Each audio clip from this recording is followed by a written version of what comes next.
தனுசு ராசி நண்பர்கள், வரக்கூடிய இந்த அமாவாசைக்கு பிறகு உங்களுடைய வாழ்க்கையில், அதாவது வரக்கூடிய அமாவாசைக்கு பிறகு வெற்றியை நோக்கி பிரயாணிக்கக்கூடிய சில முக்கியமான ராசிகளில் இந்த தனுசு ராசியும் ஒன்று அப்படின்னே சொல்லலாம். ஒரு சூரிய கிரகணம் ஏற்பட்டுச்சு அப்படின்னாவோ அல்லது ஏதாவது ஒரு கிரகணங்கள் ஏற்பட்டுச்சு அப்படின்னாவோ அதற்கு பிறகு சிலருடைய வாழ்க்கையில் மாற்றங்கள் தெரிய ஆரம்பிக்கும். அதாவது ஒரு கிரகம் சூடாக ஒரு இடத்த சுற்றிட்டே இருக்குது, அந்த இடத்தின் மீது ஒரு நிழல் படுது, அப்போ அதுக்கு ஒரு ஓய்வு பெற்று மறுபடியும் அது ஒரு ரிலாக்ஸாக அதோட வேலையை பார்க்க பார்த்தீங்களா, அந்த மாதிரி அது உங்களுக்கு ஒரு சிலருக்கு நல்லதாமையும் ஒரு சிலருக்கு கொஞ்சம் ஒரு பதட்டத்தோடு இருக்கும். இந்த தனுசு ராசிக்கு எப்படி இருக்க போகுது அப்படிங்கிறத இந்த முக்கியமான வீடியோவே அப்படின்னு சொல்லலாம். செப்டம்பர் 21க்கு பிறகு வரக்கூடிய நாட்களில் உங்களுக்கு சில மாற்றங்கள் ஏற்பட இருக்குது. அந்த மாற்றங்கள் எதை நோக்கி பிரயாணிக்குது? உடல் ஆரோக்கியத்தை நோக்கியா, அல்லது செல்வத்தை நோக்கியா, அல்லது உங்களுடைய குடும்ப உறவுகளை நோக்கியா, அல்லது உங்களுடைய தொழில் ஸ்தானத்தை நோக்கியா, அல்லது குடும்பஸ்தானத்தை நோக்கியா, அல்லது பிள்ளைகளினுடைய கல்வி ஸ்தானத்தை நோக்கியா, அல்லது பிள்ளைகளுடைய ஆரோக்கியத்தை நோக்கியா, அல்லது பெற்றோர்களுடைய ஆரோக்கியத்தை நோக்கியா அப்படிங்கிறத இந்த வீடியோவே. நிறைய பேர் சில சந்தேகங்கள் கேட்குறீங்க. சார், இந்த ஜாதகத்தை செக் பண்ணி சொல்லுங்கள் அப்படின்னு கமெண்ட்லேயே போட்டுட்ருக்கீங்க. கீழே ஃபோன் நம்பர், டிஸ்கிரிப்ஷன்லேயே ஃபோன் நம்பர் கொடுத்துருக்கோம். ஜஸ்ட் அந்த நம்பருக்கு ஃபோன் பண்ணிங்க அப்படின்னா போதுமானது. அதே மாதிரி மேலே பார்த்தீங்கன்னா ஃபேஸ்புக்கில் பார்த்துருக்கீங்க அப்படின்னா ஸ்க்ரீன்லேயே நம்பர் இருக்கும். அந்த நம்பருக்கு நீங்கள் ஃபோன் பண்ணிங்க அப்படின்னா ஆட்டோமேட்டிக்காக உங்களுக்கு தேவையானது எல்லாமே அவங்களே சொல்லிடுவாங்க. பிறந்த தேதி, பிறந்த நேரம், பிறந்த ஊர் உங்கள்கிட்ட வச்சுருந்தீங்க அப்படின்னா போதுமானது. ஸோ நிறைய பேர் கமெண்ட்லேயே எல்லாம் போட்டுட்ருக்கீங்க. கமெண்ட்டில் உங்களோட சந்தேகங்களை கேட்கலாம். அது அடுத்தடுத்த வீடியோக்களை நாங்கள் கிளியர் பண்ணி கொடுத்துருவோம். வேறு எந்த ஒரு சந்தேகமாக இருந்தாலும் ஃபோன் பண்ணிங்க அப்படின்னா ஆட்டோமேட்டிக்காக சொல்லிடுவாங்க. சரி, இந்த ராசினரை பொறுத்த வரைக்கும், இந்த தனுசு ராசினரை பொறுத்த வரைக்கும் நிறைய பேருக்கு தெரியாத ஒரு விஷயம் என்ன அப்படின்னா, தனுசு ராசினர் முருகனுடைய அவதாரம் அப்படிங்கிறது ஒரு பக்கம் இருந்தாலும் இவர்கள் குடும்பத்திற்காகவே வாழக்கூடிய ஒரு உன்னதமான ஒரு நாள் அப்படின்னு சொல்லலாம். மருத்துவ ரீதியான செலவுகளில் அதிகமாக ஈடுபட்டு இருக்கிற ராசிகள் இந்த தனுசு ராசியும் ஒன்று. கடந்த சில வருடங்களில் ஒரு 3 வருட காலம்லாம் எடுத்துட்டிங்க அப்படின்னா ஒரு வருட காலம் வாழ்க்கையை நினச்சி பயந்துட்டு இருந்திருப்பீங்க. அதனால் சில சங்கடமான இடங்கள்லாம் மாட்டியிருப்பீங்க. இந்த 3 வருட காலங்களில் தேவையில்லாத உறவுகளில் நீங்கள் மாட்டி அதனால் பிரச்சனையை ஏற்படுறதுக்கான வாய்ப்புகளும் அதிகமாக இருக்குது. காதல் வயப்படுறதுக்கான வாய்ப்புகள் இருக்குது. சிலர்னால் ஏதோ ஒரு பேர் கேட்டுறதுக்கான வாய்ப்புகள் உங்களுக்கு முன்னாடி நடந்திருக்கும். திருமண வாழ்க்கையில் புதுசாக ஈடுபட்டிருப்பீங்க. அப்படி இல்லை அப்படின்னா திருமண வாழ்க்கையிலேருந்து வெளியே விலகலாம் அப்படின்னு முடிவு பண்ணி வேற ஒருவரோட திருமணம் ஏதாவது ஏற்பாடு பண்ணியிருப்பீங்க. ஸோ இந்த மாதிரி சில மாற்றங்கள் உங்களோட லைஃப்பில் நடந்துறதுக்கான வாய்ப்புகள் அதிகமாக இருக்குது. அதே மாதிரி ஒரு சிலருக்கு குழந்தை வரம் இல்லாதவர்கள் குழந்தை பிறந்திருக்கும். வீடு கட்டாமல் இருக்கீங்க, வீடு வாங்கியிருப்பீங்க. நிலபலம் வாங்காமல் இருக்கீங்க, நிலம் வாங்கியிருப்பீங்க. அதே மாதிரி வண்டி வாகனங்கள் வாங்காமல் இருக்கீங்க, வண்டி வாகனங்கள் வாங்கியிருப்பீங்க. எல்லாமே கடனில் தான் இருந்தாலும் அது உங்கள் கை கிடைக்கிறது அந்த டைம் தானே. இப்போ வீடு கட்டுற யோகம் இருந்தால் தான் வீடு கட்ட முடியும். கையில் காசு இல்லைனாலும் கடை வாங்கியே கட்டி பிடிங்க. வீடு கட்டுற யோகம் இல்லை அப்படிங்கிற பட்சத்தில் நீங்கள் கையில் காசே வச்சுருந்தீங்க அப்படின்னாலும் கட்டுறது பெரிய விஷயமாக தான் இருக்கும். ஸோ இந்த மாதிரி உங்களுக்கு வண்டி வாகனம் அமையறதுக்கான காலகட்டம், வீடுகள் அமையறதுக்கான காலகட்டம், புது இடங்களுக்கு மாற்றங்கள் ஏற்படுறதுக்கான காலகட்டம் முன்னாடி இருந்திருப்பீங்க. இந்த ராசிக்காரர்களுக்கு குழந்தை வரணும் கண்டிப்பாக கிடச்சிருக்கும். இதில் என்ன ஒரு ஹைலைட் அப்படின்னா, நன்மைகள் ஒரு பக்கம் நடந்திருந்தாலும் உங்களுக்கு அதீத செலவுகள் பார்த்திங்கன்னா மருத்துவ ரீதியான செலவுகளில் தான் ஈடுபட்டிருப்பீங்க. மருத்துவ ரீதியான பெற்றோரோட உடல் ஆரோக்கியமாக இருக்கட்டும், அல்லது உங்களுடைய உடலோட ஆரோக்கியமாக இருக்கட்டும், ஏதோ ஒரு விஷயத்தினால நீங்கள் அதீதமாக செலவு பண்ணுறதுக்கான காரணகட்டமாக இருந்திருக்கும். ஒரு எக்ஸாம்பிளுக்கு, உங்களுடைய வருவாயிலிருந்து போன வருடம் நீங்கள் சம்பாதித்த வருவாயிலிருந்து கிட்டத்தட்ட 3ல் 1 பங்கு நீங்கள் மருத்துவமாக செலவு பண்ணியிருப்பீங்க. கிட்டத்தட்ட ஒரு 3 நாட்களாவது நீங்கள் ஹாஸ்பிட்டலில் ஸ்பெண்ட் பண்ணியிருப்பீங்க. இது தனுசு ராசியினுடைய விதியின்படி முன்னாடி நடந்த ஒரு விஷயம். இது உண்மை அப்படின்னா மறக்க கமெண்ட் செக்ஷனில் பதிவிடுங்க. உண்மையா அப்படின்னு கமெண்ட் செக்ஷனில் பதிவிடுங்க. தனுசு ராசினர் எவ்வளோ அப்படி பட்டாலும் மனதளவில் அவங்களுக்கு பண்ணுறமே அப்படின்னு நீங்கள் ஃபீல் பண்ணவே முடியும். பெற்றோர்களுக்காக இருக்கட்டும், கணவன் மனைவிக்காக இருக்கட்டும், குழந்தைகளுக்காக இருக்கட்டும், யாருக்கோ ஒருத்தர் நீங்கள் பண்ணியிருப்பீங்க. உங்களுக்காகவே நீங்கள் பண்ணீங்களா அப்படின்னு கேட்டால் டவுட்டு தான். ஆனால் நீங்கள் யாருக்காகவாது நீங்கள் ஃபேமிலிக்காகவாது பண்ணியிருப்பீங்க. இருந்தாலும் அது ஒரு டைம் கூட மனம் தளராமல் நீங்கள் எல்லாமே பண்ணியிருப்பீங்க. குழந்தைகளுடைய நலனுக்காகவே நீங்கள் மனம் திறந்து எல்லாமே செஞ்சு கொடுக்கக்கூடிய ஒரு முக்கியமான ராசி இந்த தனுசு ராசி. தனுசு ராசி கல்வியில் ஓரளவுக்கு மேன்மை தான். நீங்கள் படிக்கும் போதிலிருந்தே உங்களுக்கு கல்வியில் மேன்மை தான். இருந்தாலும் படிப்புக்கு தகுந்த வேலைக்கு போனவங்க தனுசு ராசியில் 60% பேர் தான். படித்த வேலைக்கு, படித்த துறைக்கு தகுந்த மாதிரி வேலைக்கு போனவங்க ஒரு 60% பேர் தான். இந்த தனுசு ராசிக்காரர்களுக்கு கல்வியில் மேன்மை இருந்தாலும் தொழிலில் ஓரளவுக்கு வளர்ச்சிகள் இருந்துக்கிட்டே தான் இருக்கும். தொழிலுக்கு, கல்விக்கு ஏற்ற மாதிரி தொழிலுக்கு போனீங்களா அப்படின்னு தெரியாது. ஆனால் எந்த தொழிலுக்கு போனீங்களோ அதில் ஒவ்வொரு ஸ்டெப்பாக ஏறிக்கிட்டே தான் இருப்பீங்க. சில காதல் வயப்படுறதுக்கான வாய்ப்புகள் இந்த தனுசு ராசிக்கு அதிகம். நிறைய பேர் மேலே காதல் வயப்படுறதுக்கான வாய்ப்புகள் அதிகம். ஸோ நீங்கள் காலேஜ் படிக்கும் போதிலிருந்து, இல்லை நீங்கள் அதுக்கு மேலே வேலைக்கு போனதுலேருந்து, இந்த மாதிரி நிறைய இடங்களில் காதல் வயப்படுறதுக்கான வாய்ப்புகள் அதிகம். இந்த தனுசு ராசியை பொறுத்த வரைக்கும் நன்மை செய்வதற்காகவே பிறந்தவர்கள் அப்படின்னு ஒரு பக்கம் சொல்லலாம். குடும்ப ரீதியான விஷயங்களும் சரி, நட்போட்டாரங்களுக்கும் சரி, உங்களுடைய சரௌண்டில் இருக்கக்கூடியவங்களுக்கும் சரி, சில நன்மைகள் செய்யணும் அப்படிங்கிறதாகவே நீங்கள் பிறந்தவர்கள். பெரிய விஷயத்துக்காக அழட்டிக்க மாட்டீங்க. இது என்ன பெரிய விஷயம் பார்த்துடலாம் அப்படிங்கிற மாதிரி துணிஞ்சு செயல்படக்கூடிய ஒரு ராசி. குழந்தை மனம் கொண்ட ராசி. இந்த ராசினர் ரொம்ப அதிகமாக தான் பேசினா அழுதுருவாங்க. இதை பற்றி பேசணும் அப்படின்னா டென்ஷன் ஆகிடுவாங்க. ஸோ இந்த மாதிரி ஒரு குழந்தை மனம் கொண்ட ஒரு ராசி.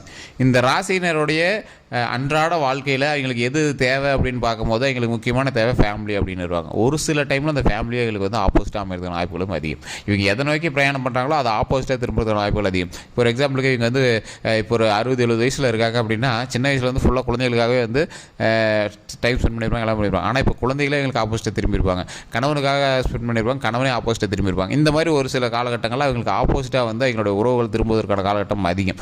இந்த செப்டம்பர் 21 பிறகு அமாவாசை, மகாலய அமாவாசைக்கு பிறகு, மகாலய அமாவாசைன்னு சொல்லலாம், சூரிய கிரகணம் அப்படின்னு சொல்லலாம், இதற்கு பிறகு உங்களுடைய வாழ்க்கையில் சின்ன சின்ன மாற்றங்கள் ஏற்படும். நீங்கள் பட்ட கஷ்டத்திற்கான தீர்வுகள் ஏற்படும். உடனே ஏற்படுமா அப்படின்னு கேட்டால் கிடையாது.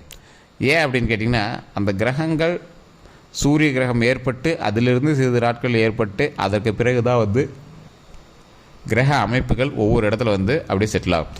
அந்த கிரக அமைப்புகள் செட்டில் ஆகும்போது தான் உங்களுக்கு விடிவு காலம் அப்படிங்கிறது ஒன்று உருவாக்கி கொடுக்கும். அந்த விடிவு காலம் உங்களுடைய வாழ்க்கையில் மிகப்பெரிய மகிழ்ச்சியை உண்டாக்கி கொடுப்பதற்கு ஒரு எடுத்துக்காட்டாக அமையும். சரி, மற்ற ராசிகள் நீங்கள் கம்பேர் பண்ணுறீங்க, எது வேணாலும் பண்ணலாம். ஆனால் இந்த ராசி நீங்கள் கம்பேர் கூட பண்ண முடியாது மற்ற ராசினரோட. ஏன்னா எல்லாத்துலேருந்து டிஃப்ரெண்ட்டாக இருப்பாங்க. முருகரினுடைய ஆசி பெற்ற ராசி ஒரு பக்கம், முருகரே இந்த ராசிக்கு நேரடியாக உதவக்கூடிய ஒரு விஷயம் ஒரு பக்கம், குலதெய்வத்தினுடைய அருள் அதிகமாக கிடைக்கக்கூடிய ராசிகள் இது ஒன்று. இந்த தனுசு ராசிக்காரர்களுக்கு அதிகமாக உடல் உபாதைகள் ஏற்படுறதுக்கான வாய்ப்புகள் அதிகம். மருத்துவ ரீதியான செலவுகள் போன வருஷம்லாம் இருந்தது அதிகம் தான். இப்போவுமே உங்களுக்கு ஒரு சில விஷயங்கள் வந்து செஞ்சுட்டே தான் இருக்கும். கரெக்டாக கழுத்துலேருந்து இடுப்பு வரை உங்களுக்கு வந்து அதிகமான பிரச்சனைகள் ஏற்படும். பெண்களாக இருந்தீங்க அப்படின்னா மாதவிடாய் சம்மந்தப்பட்ட பிரச்சனைகள் அதிகமாகவே இருக்கும். அதே மாதிரி கருத்தரிக்கக்கூடிய விஷயங்களில் சின்ன சின்ன பிரச்சனைகள் வந்து உங்களுக்கு இருக்கிற வாய்ப்புகள் அதிகமாக இருக்குது. ஆண்களாக இருந்தீங்க அப்படின்னா ஆண்மை சம்மந்தப்பட்ட விஷயங்களோ அல்லது கிட்னி சம்மந்தப்பட்ட விஷயங்கள், இந்த மாதிரி ஏதோ ஒரு விஷயம் வந்து உங்களுக்கு வந்து இடுப்பு சம்மந்தப்பட்ட விஷயங்களும் உங்களுக்கு வந்து ஏற்படுறதுக்கான வாய்ப்புகள் அதிகமாக இருக்குது. ஒரு சிலருக்கு இது அப்படியே ஆப்போசிட்டாக இருக்குது. தலைக்கும் காலுக்கு மட்டும் பிரச்சனையாக இருக்கும். சரி, என்னன்னே தெரியல சார், டாக்டர்கிட்ட போனால் அவன் எல்லாம் நல்லா இருக்குன்னு சொல்கிறாங்க, எந்த பிரச்சனையுமே இல்லை, நீங்கள் கிளம்புங்கப்பா அப்படின்னு திட்டி அனுப்புகிறாங்க, ஆனால் என்னென்னா அது ஒரு மாதிரியாகவே இருக்குது சார், அது என்னன்னு தெரியல சார் அப்படின்னு இருப்பீங்க. ஸோ இந்த மாதிரி உங்களுடைய விஷயம் என்னன்னே தெரியாது, ஆனால் மனசு வந்து ஒரு பதட்டமாகவும் ஒரு மாதிரியாகவே இருக்குது சார் அது அப்படின்னு நீங்கள் சொல்வீங்க.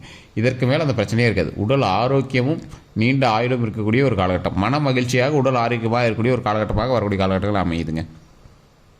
இந்த தனுசு ராசிக்கு குறிப்பிட்ட காலகட்டங்களில் ஆன்சைட்டி டிசார்னு சொல்லுவாங்க.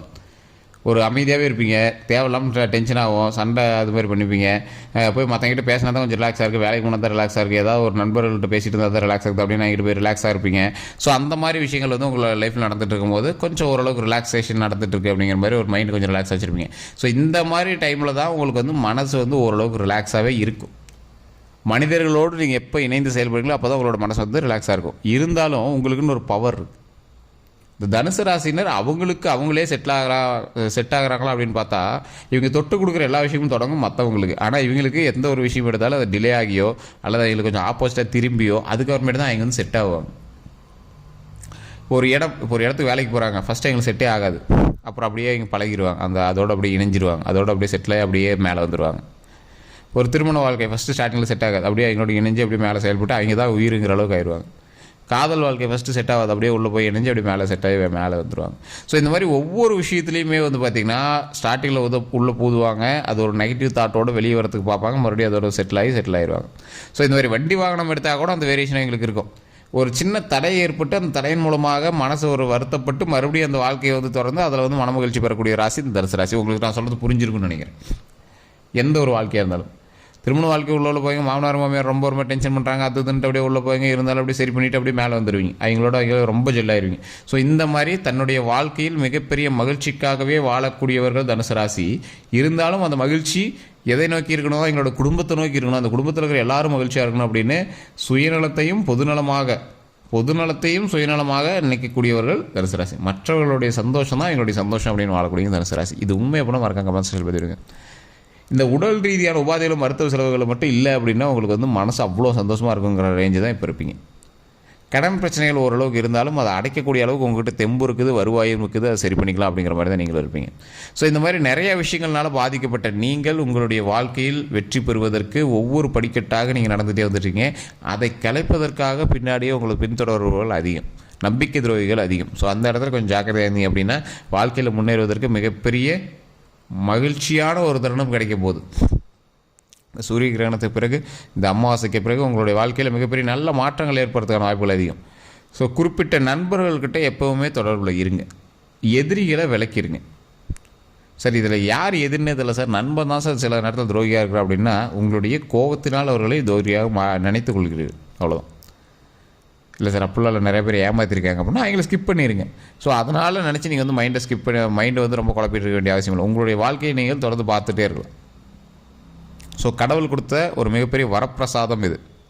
ஸோ இந்த வரப்பிரசாதத்தை நீங்களாக எப்படி பயன்படுத்திக்கிறீங்க அப்புறம் பொறுத்து தான் இந்த வரக்கூடிய வாழ்க்கை வந்து அமையப்போகுது. ஸோ கண்டிப்பாக இந்த வாய்ப்பை விட்டுறாதீங்க. மிகப்பெரிய நன்மை நடக்கக்கூடிய ஒரு காலகட்டம். கண்டிப்பாக இந்த வாய்ப்பை பயன்படுத்துங்க.